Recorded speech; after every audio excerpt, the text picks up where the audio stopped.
আমি যতদিন বাঁচব আমি এই ভালোবাসা আপনাদেরকে সবসময় দিতে থাকবো, চেষ্টা করব।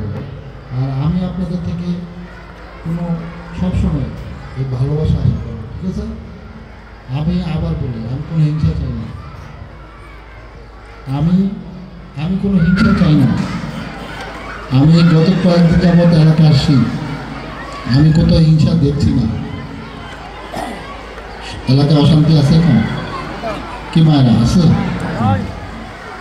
এখন যেমনি শান্তি বিরাজ করছে, ইনশাল্লাহ আমরা এমনি করেই সারা শরীর করে শুধু শান্তি শান্তি শান্তি বিরাজ করার জন্য সব ধরনের চেষ্টা করবো না?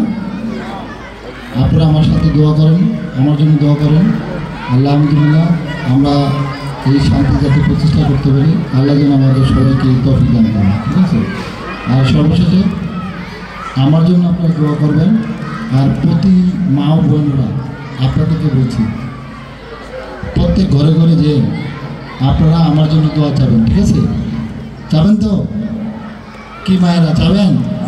প্রত্যেক ঘরে ঘরে গিয়ে বোনেরা, আমি আপনাদের পরিবারের একজন, আপনাদের ভাই হিসাবে ভাইয়ের জন্য চাবেন না?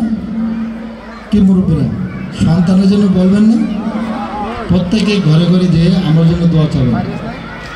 এই আশাবাদ ব্যক্ত রেখে আবার আসবো, সবসময় আসবো। এই স্কুলের সাথে আমার একটা বন্ডের সম্পর্ক তৈরি হয়ে গেছে অন্তর থেকে। আমি ছাত্রদের বলছিলাম এই দিগম্বর স্কুল অ্যান্ড কলেজকে ইনশাল্লাহ আমরা যাতে অন্তর্ভুক্ত হয়, ভালোভাবে পড়াশোনা হয়, সেটা আমরা চেষ্টা করবো। আপনার দোয়া রেখেন। আসসালামু আলাইকুম রহমতুল্লাহ।